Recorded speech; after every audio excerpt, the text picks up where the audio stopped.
Hi everyone, so today I want to show you this card. Now, I saw this card quite a long time ago on Pinterest. I saw a few people do it and I've no clue what it's called. So I've kind of figured it out because I did actually look on, I think I looked on somebody's blog or I saw Fluttered by Heidi do it, but she made the card, but the video was all about stamping and she didn't really say anything about the card, measurements and whatever. So I think she'd done another card with it on, but I couldn't find that. So I just sort of made it up myself. So I've no idea if these are the right measurements. I've no idea this is the right way of doing it. This is just my version. So yeah, I'm using a die from Rosa Studio. So if you use my code ICED20, you'll get 20% off if you go over there. I'm using papers, so all these papers, apart from this print, everything else is all from antoniomakes.com. So if you go over there and use my code Louise10, that will get you 10% off everything on the site, including VIP memberships. It's definitely worth doing. And then I've also got these papers, which are my own, which are from Etsy. So if you go over onto Etsy and look on my shop, you will find them in there. So yeah, and the thanks, I'm not sure where I got that from. I think it was it might have been from Wow Embossing Powder Workshop, but I'm not sure if it was theirs or if it was somebody else. I'm not sure whose it is, but it was a nice little set. So yeah, so there we go. So let's get into it. Right, so I've cut all my pieces out. So I've used a bit of a mishmash of papers. I've used these ones here actually from my own digital paper pack, which is available on Etsy. This is an old one called Pink Posies. I think I did last year. It would have been last year because I started last year, 2023.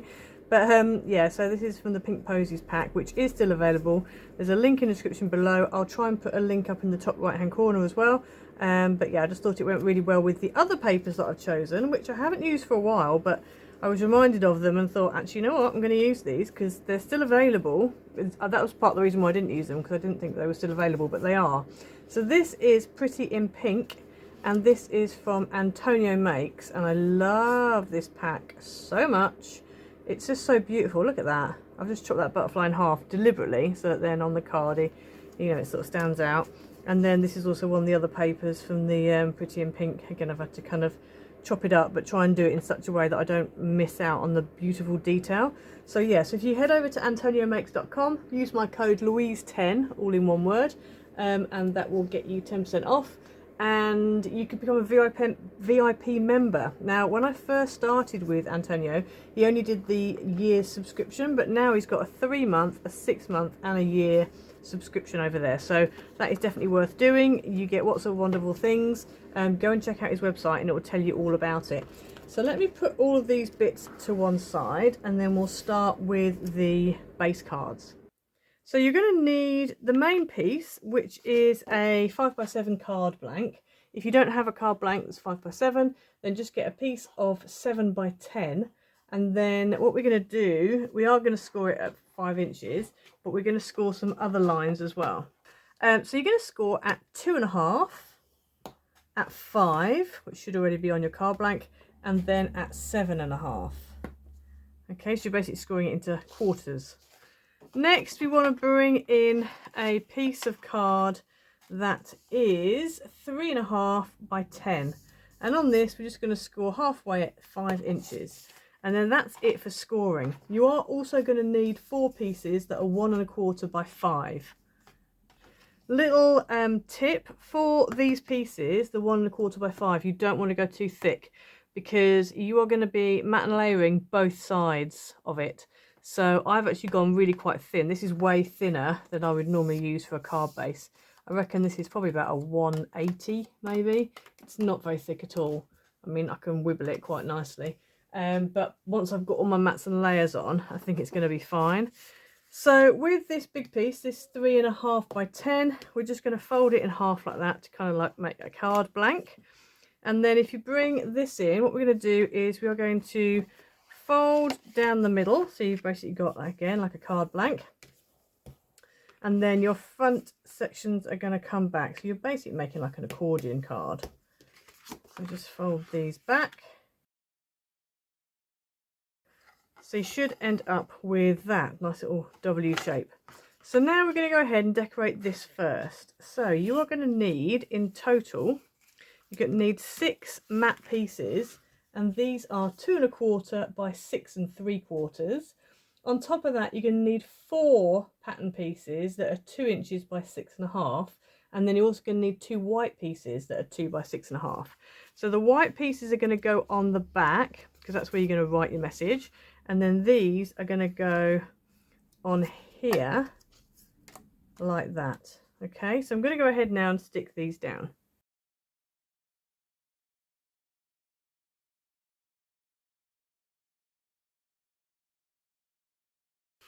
So I've stuck those down, so that's your front and there's your back. If you want to change, these two can be on this side if you want, or just the 2 ends, or you could do all 4, however you want to do it.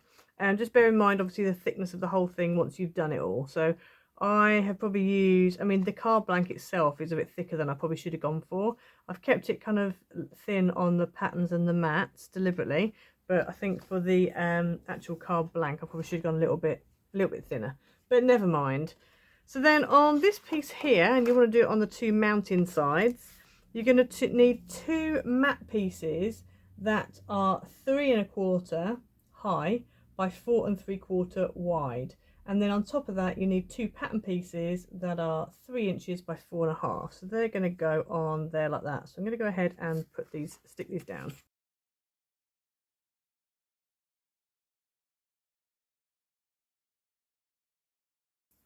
Right, so that's that piece done. So next we want to bring in our 4 strips. Now on here you are going to need, in total, you're going to need 4 matte pieces that are, which are these longer ones, that are 1 inch by 4 3/4, and on top of that 4 pattern pieces that are 3/4 of an inch by 4 1/2. And then you need some smaller pieces, so these are 1 inch by 2 1/4 for the mat, and the pattern is 3/4 of an inch by 2 inches. So what we're going to do for now is we're only going to stick the long ones on for now, and then we'll stick those ones on after we've stuck it onto the card, because then we'll kind of know where the placement is. So I'm going to go ahead and stick these down.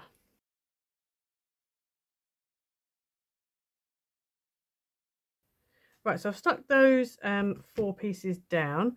As I said, we're going to stick those down in a minute. So what we're going to start with is, if we start with 2 of these long ones, and these are going to go in here like this. And what I've done is I've actually left it so that you've got enough gap between, so you've kind of got white, well, base matte pattern, and the borders are kind of equal. So that's the way they're going to stick, and they're only going to stick on these 2 inside pieces.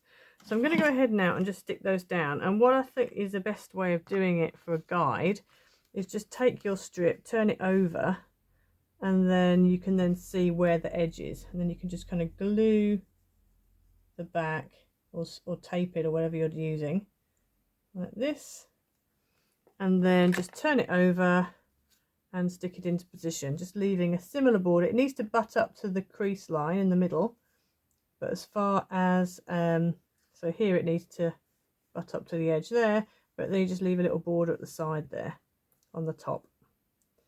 So that is going to go like that. And then what we're going to do, you see, this one will come in and will go here, and then this one is going to do the same here. So I'm going to leave a bit more border, so you should have a little bit of a gap between the top and bottom, but you just want to make sure you've got enough for the middle. If you want to make these bigger and make them so they fill up the whole of the top, you can, but I decided not to for this. I'm just going to go for that. So let's stick these other ones down. So again, let's just put this in place like that, and I can see roughly where my glue or your tape needs to come up to.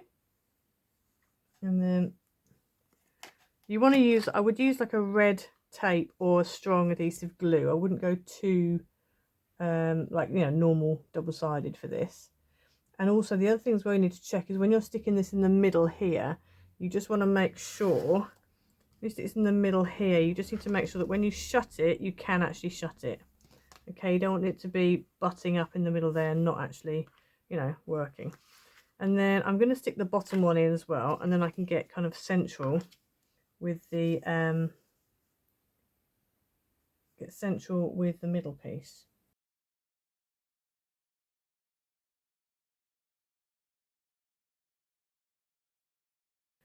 Right, so you should end up with that. So when you close that up, those two pieces kind of lay on top of each other.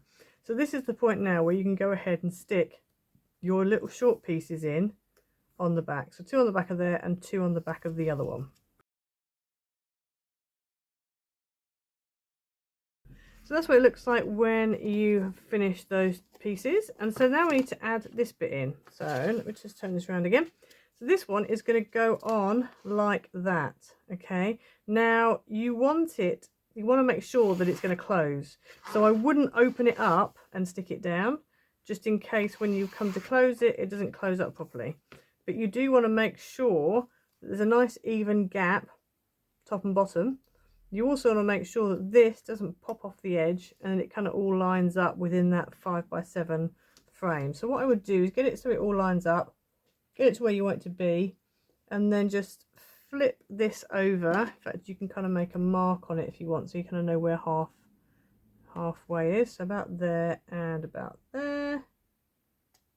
And then I'm just going to flip this over like that. And while we're here, let's just make a mark on here. Although I probably don't need to do that because it'll just be automatic. But anyway, we'll make a mark anyway, just in case I do need it. And then holding that all into position, I'm just going to add some glue onto here. And then I'm going to just flip that over and stick that down. Obviously, because I'm using wet glue, I do need to sit and hold it. So this is, when it's like this and it's folded up, this is when you realise whether you've used too thick a card or not. So this wodge from the bottom of the card to the top is quite chunky on mine, because I have gone quite chunky. So you can minimise that by not using mats, just using patterns, don't worry about the mats. Or you can, and obviously using less thicker card, so thinner card or thinner paper would also help. You don't want to go too thin with your base, so that then it's just quite flimsy, but obviously you do want to just bear that in mind. So let's just, I'm going to flip it over this way because it's just a bit easier for me to do it this way around. And then I'm quite glad I have made those marks because they are coming in handy. And now I can just go ahead and glue this section here while the other one's still kind of gluing. And then we're going to flip that over and just stick that down, let that dry. So then you should end up with your card. So I really like the way it looks. It's kind of a bit different. There are things, lots of ideas buzzing around my head of other things we could do with this. So stay tuned. Stay tuned for that. Who knows when my brain's going to leave me. So then what I did was I cut out, this is a Coca-Rosa die, not the string, but the actual kite shape, the little bows. It also came with a little flower and a little heart as well. The string is from an X-cut, an old X-cut die that was like a balloon, a set of balloons. And I just thought, oh, let me add that in. So that's where that string's from. That's not Coca-Rosa. But the kite is a Coca-Rosa die, and it's a decent size, as you can see. And I like the fact it came with the little bows, and the bows are really cute, especially when they're cut out of this matte mirror. I just thought it was very nice. So yes, I'm going to go ahead and put this on here. Now, one thing I have to be careful of is obviously these flaps. So if I'm going to stick it on, I'm probably going to need to stick it on like that, because if I stick it on this way, which is kind of the way I would like to stick it on, it's going to get in the way of, I could do it like that actually. Let me do it like this. There we go. Otherwise it's going to get in the way of those flaps. So just make sure whatever you're sticking on doesn't get in the way of the flaps. I think I might go like that, because then I'm keeping within this range here, but I'm also, yeah, avoiding the flaps at the same time. I want to add it onto pads, but I'm a bit concerned that I'm going to end up with it too thick. I've got these pads which aren't as thick as normal ones, so I think I'm going to use some of those. I could use silicone glue. I think I probably would normally use it, but I'm just a bit concerned that I'm going to end up knocking it, because obviously I'm doing a video. So let me just, I'm just going to stick this down using pads.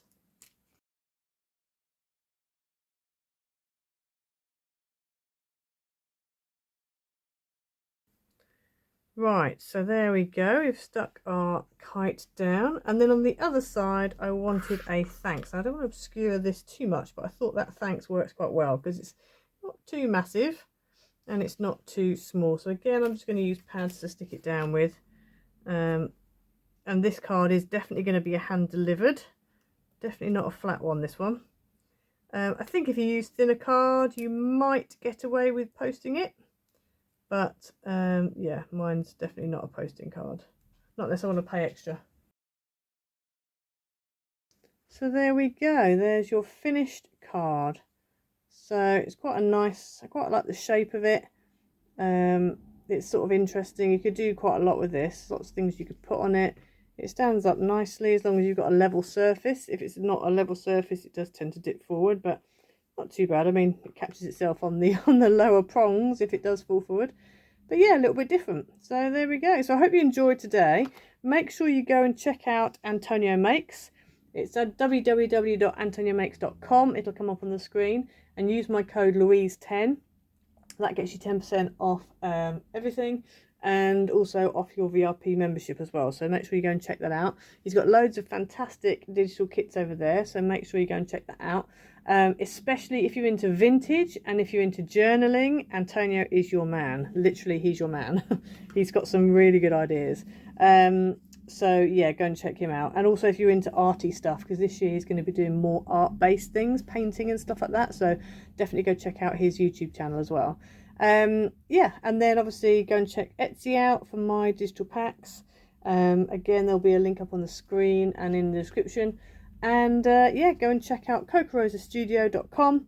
Use my code ICED20, which will give you 20% off your order for your dies. So yeah, I hope you enjoyed it. Please like and subscribe, leave a comment down below, hit the notification bell so you never miss a video, and I'll see you again next time. Bye.